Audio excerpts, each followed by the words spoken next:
Right, Allan Leahy is a civil engineer by training. He's spent his nearly 40-year career operating in the stormwater management practice area. He's worked predominantly in the consulting environment and in the last 4 years at Auckland Council's Healthy Waters and Flood Resilience team. He quips that after 35 years in consulting and 3.5 years in council, he might actually know what he's doing. He says, but don't hold your breath. It always gives me enormous pleasure to welcome to the stage a round of applause for Allan Leahy. You got the decimal point in the wrong place. Did I? Yeah. After 35 years in consulting and then maybe 35 years in council, I'll know what I'm doing. I've got a ways to go yet. I'm still learning. Okay. And on that note, where is she? Hannah. We were just quipping last night that very soon I'll be coming to the conferences, at least in your view, with my Zimmer frame. So anyway, welcome. So, do we get something up when I clip that? Yeah, that works. So when Hannah and Darren, where's Darren? He's done a runner. Okay. When Hannah and Darren asked me if I'd do this paper, they said, Allan, I want you to talk about the history of the Stormwater Interest Group. But we hate that title. So come up with an interesting title. Oh, and by the way, can you make the talk interesting? Hey, I did get 92% in fifth form history, but... So, I said, well, why me? What is it that you want me, why is it you want me to talk about? And then it got really interesting. They just didn't know anyone older. You know, so the old puffed chest, it's gone.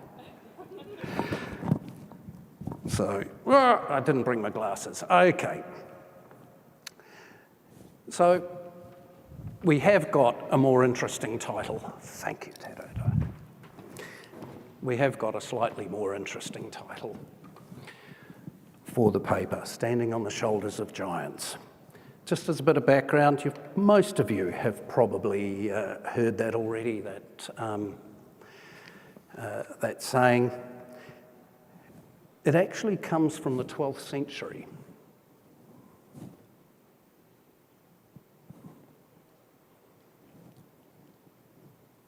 There we go. Bernard of Chartres, I think I'm supposed to have a French accent saying that or not. We're like a dwarf perched on the shoulders of a giant. The former sees further than the giant, not because of his own stature, but because of the stature of his bearer.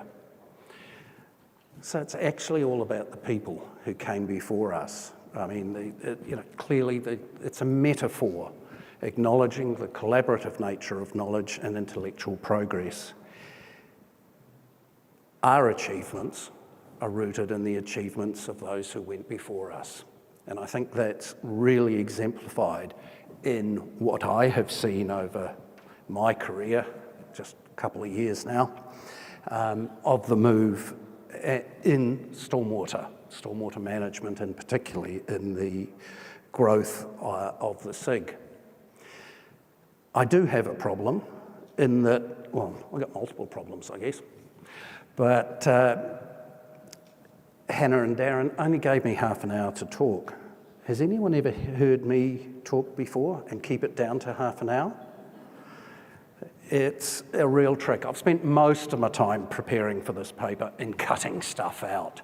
So a lot of it has had to be a bit of a summary rather than getting into detail. So if I've missed anything, please forgive me.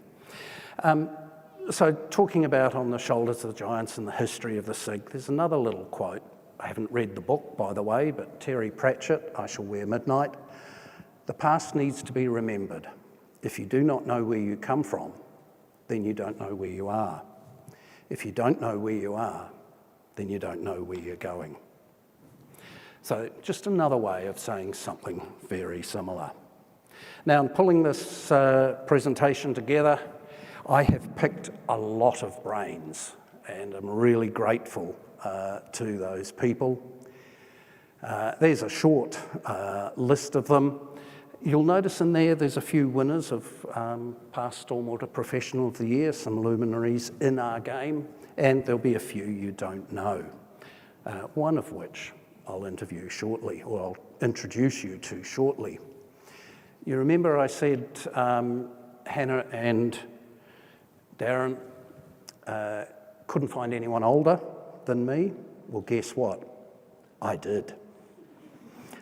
So I got one up on them already. I sort of feel that's a yeah moment, but I'm way too mature for that. So let's, where's the first documentation really about the SIG?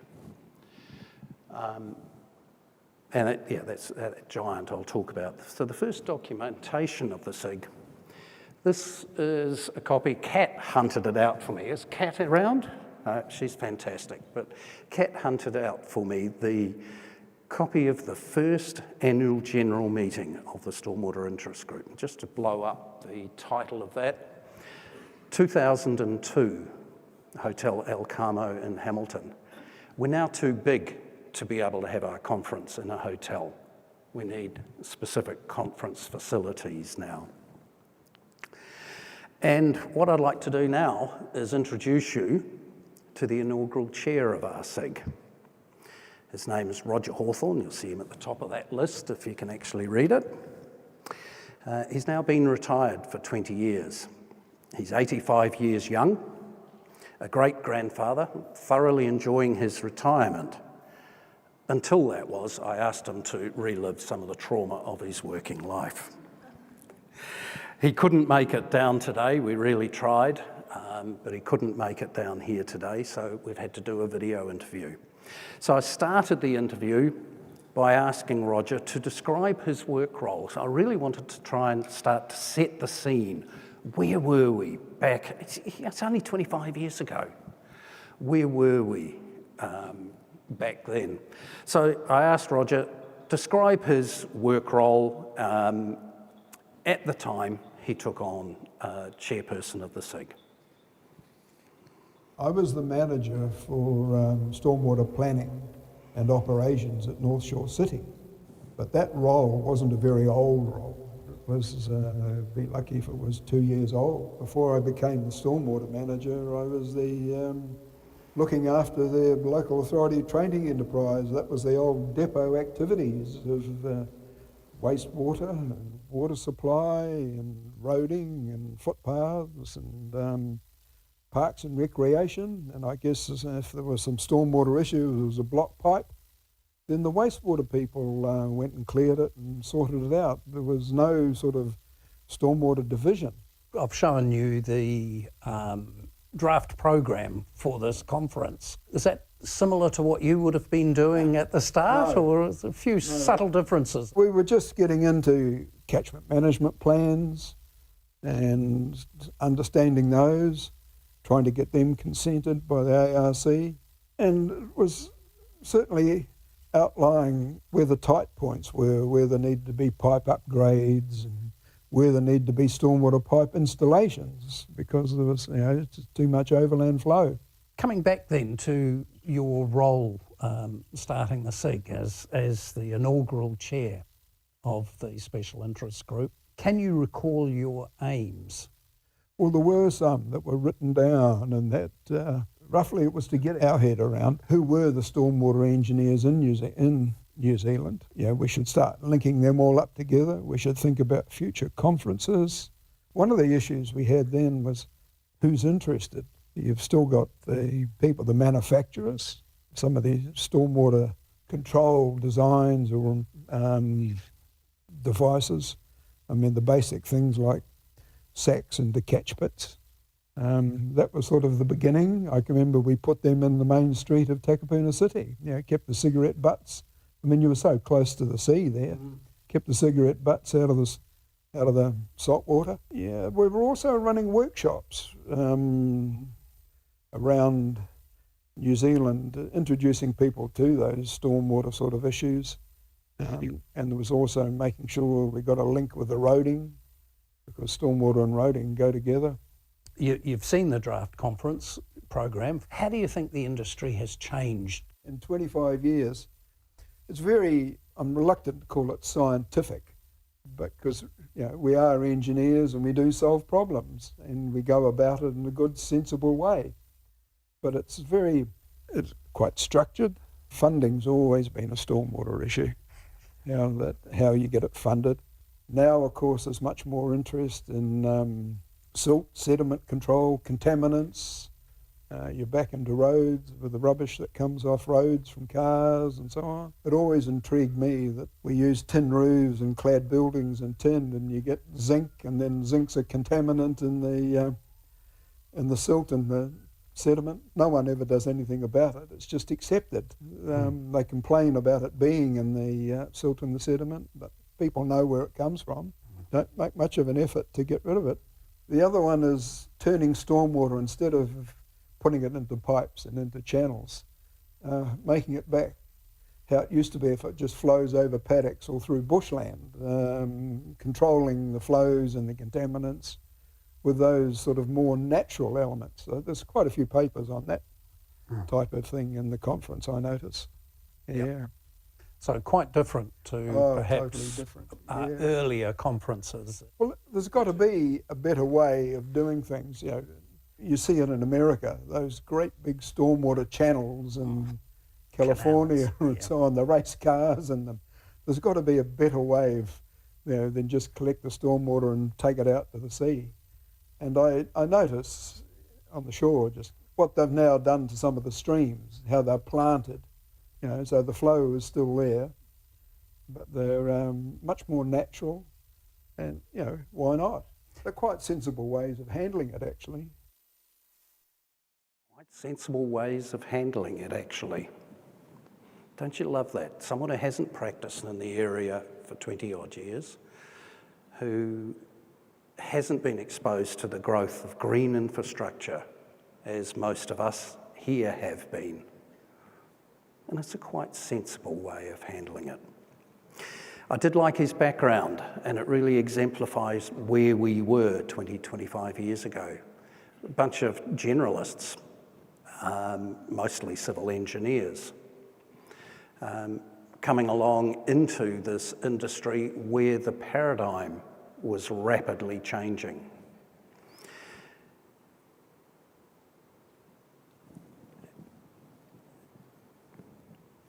This change paradigm is firmly embedded now, and really it reflects the changed industry.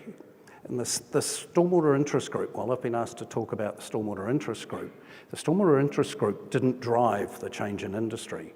The change in our industry or our practice area drove the need for the Stormwater Interest Group. So what were we doing back then? You can hear some of this actually in Roger's talk. It was stormwater disposal. It was a waste product. The paradigm, both society's paradigm and engineering paradigm at the time, was about controlling nature.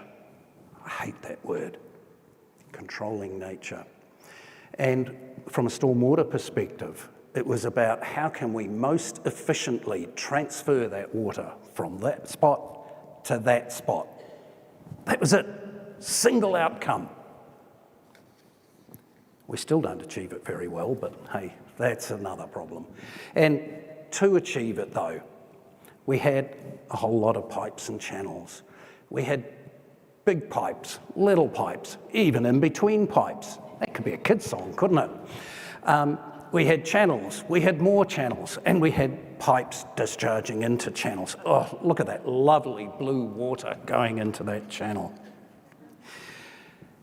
So we were engineers who were doing stormwater. It was an engineering function at that stage.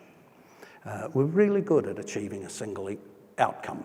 We're pretty good at transferring that water efficiently. But that paradigm started changing in the 1980s, both through technology changes and through more information being gathered. In terms of the pipe design, hey, all we need to know is What's the flow at the start of the pipe? What's the flow at the end of the pipe? Bang, job done. Design, slope, roughness, we're done. But what's the effects as catchment wide? And during the 1980s, we started having these things called computers. Heard of them? Started really coming into use. And I put that slide up. These publications, do you love the engineering artwork on the covers? These were these documents published in 1980, okay? As far as I'm aware, they're the first documents defining what we need to do and the parameters we need for comprehensive catchment management plans, then called catchment drainage plans, as you can see, done by a small New Zealand consultancy called Brickell Moss and Partners. They don't exist anymore. They've been swallowed up in a series of mergers and acquisitions over the decades. But that started in the 1980s. And from there, we've got lots more catchment management. Who's worked on catchment management plans? Oh, not as many as I thought, maybe about 2/3. Lots more catchment management plans. Brickell Moss, even, we didn't have the software around then. They wrote their own software, once again, eloquently named. It was called Catchment. And so from there, we've progressed into these rather complex 1D, 2D coupled models, and we've taken that quantity issue away further. But at the same time, the old Auckland Regional Water Board turned into the Auckland Regional Authority, turned into the Auckland Regional Council, was doing a lot of work defining why our harbours were dying. The Upper Waitemata, the Manukau, and Tamaki Estuary in particular.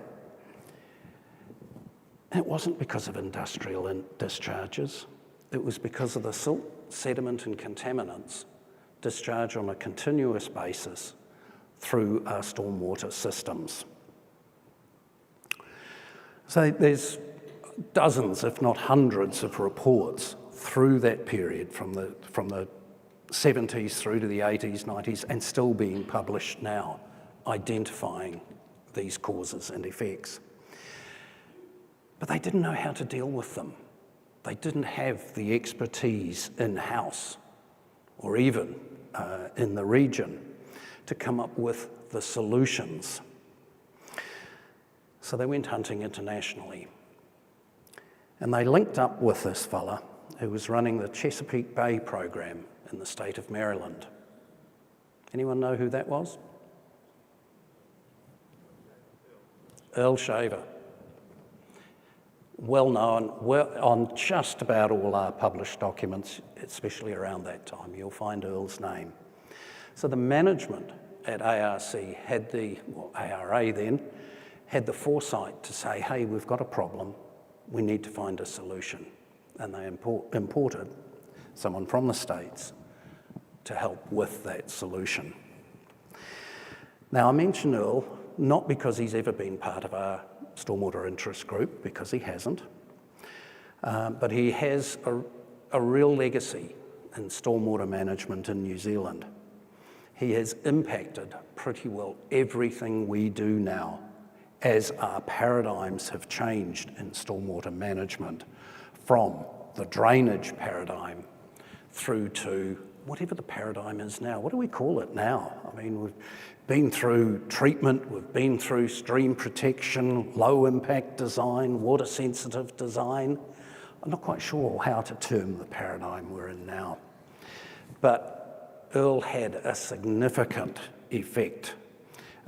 So, got to acknowledge Earl, even though he's not here and not been involved in our SIG. As I say, the industry has driven the SIG, not vice versa.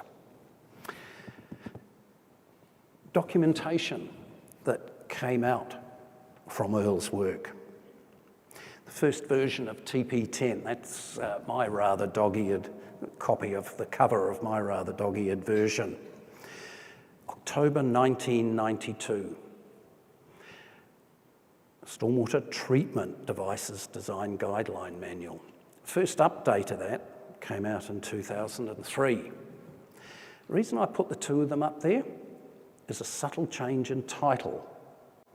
Notice that second one's not about treatment devices anymore, it's about management devices. And that's showing another paradigm shift that we've gone through. First of all, it was how do we dispose of it all quickly?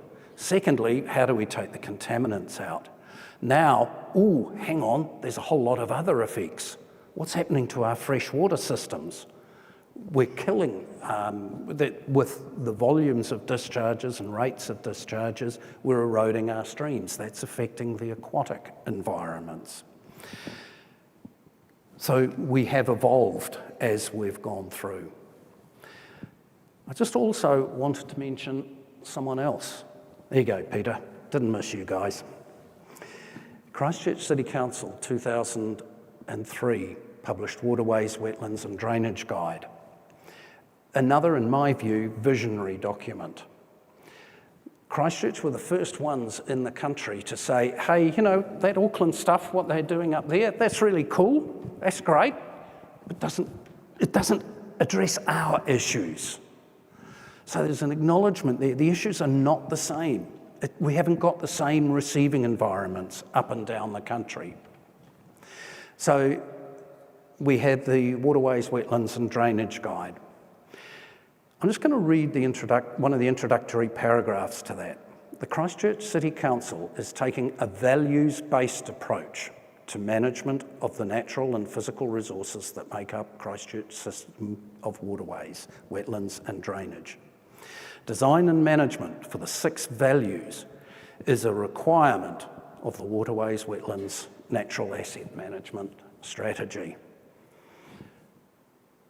So they put up the coat hanger on which we can hang all of our work. It's not just about drainage. We've got the ecological values, the landscape values, the recreation values, heritage, cultural, and, oh yeah, by the way, there's drainage in there too. I don't think it's coincidental drainage is put last, and I don't think it's because it's the least important. It's signalling a shift in thinking from drainage being the only. So we've now got a signal that stormwater is no longer an engineering drainage activity. It's a multidisciplinary, multi-profession activity. Yes, it's complex. And one other document I just want to mention, because that change, that growth has been going on since then. And big raps from me also to the Waikato Regional Council, and I see some inputters to that document here. Waikato said, hey, you know, we've been following this Auckland Council stuff for a while, we've used TP10, but once again, it's not addressing our needs. And this was another step change document, codifying and setting up solution practices for the problems, the freshwater problems faced in the Waikato. I have to say, principal author of this document was still Earl Shaver, ably assisted by a number of other people. So that's the industry. What about the SIG? Where can we trace our immediate history to? And I see I'm running out of time. Got to start talking faster. First Stormwater Conference was the first South Pacific Aquatic Stormwater and Aquatic Ecosystem Management Conference, February 1999. Very much run by Earl at the ARC, and the only sponsors being people like NIWA, MFE, ARC. So very much the institutional side. The NZWWA, do you know what that is? It's what we now call Water New Zealand, the New Zealand Water and Waste Association. Oh, you're showing your age there, Nikki. The New Zealand Water and Waste Association.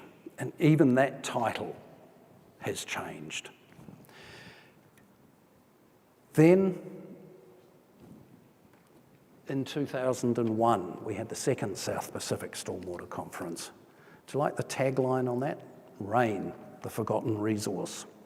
So this was where Water New Zealand, or NZWWA, were starting to get more involved. Earl very much still involved in this conference, but Water New Zealand, Water and Waste Association, had seen the value and the need for something nationwide. We had a number of us on the organising committee. I was just one of them. And we was getting private sponsorship now from outside those institutional areas. Just to give you a feel, there were about 200 people at that conference. We've got over 500 here these couple of days. And Auckland, we had over 600 a couple of years ago. We had 13 stands for sponsors. We've now got 58 stands and 44 companies supporting the industry. And on that note, I really just have to show that photo. My thanks to the subject of that photo. He's still got that cheeky bleeding grin right there, right at the start. But let's go back to the SIG, just in my last few minutes. Who was on that original committee? So I thought I'd put the names up there because, and I want a show of hands, who knows all of those people? Okay, maybe I am old. Couple of things to note. They're all blokes. They're all engineers. Does our current SIG consist of all blokes and all engineers?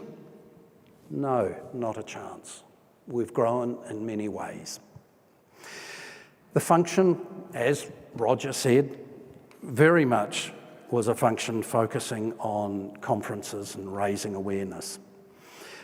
We certainly matured in the later committees. I think our next chair actually was a water quality scientist, so there was a step forward, still a bloke. There was a step forward for us. But subsequent committees started, and chairs started implementing awards. And as we matured as an organisation, we have a series of awards. And I did see earlier one who was chair of the committee when we instigated the Stormwater Professional of the Year award. We've got a number of people who got that award in the audience here today. We haven't got the first one, otherwise he'd be telling us. But we have got the second one. The Conference Paper of the Year, formalised in 2017, but although there was some recognition before that. The Innovation Award, we've just had the Innovation Showcase here this morning. The Young Stormwater Professional of the Year. The first Gold Shovel. Does anyone not know what the Gold Shovel Award is? Hand up, do you not know? Yeah. Robin, really? The Gold Shovel Award is an award made to fellas and fellesses in the association who are deemed by their peers to have contributed above and beyond. And getting a gold shovel is actually a commitment to keep contributing in more ways than one. So the gold shovelers are a bunch of people who've given a lot and continue to give a lot by and large. So the first one made to someone who's, in my awareness, who's only made contributions through the Stormwater SIG, not gone on the board of the NZWWA, not been a water or wastewater engineer. You know what the full name for Gold Shovel is? It's the 5 S's. The Select Society of Sanitary Sludge Shovelers. So that's where it comes from. But the first one made to someone who's only contributed in the stormwater field was 2021. I saw that as the coming of age of our SIG.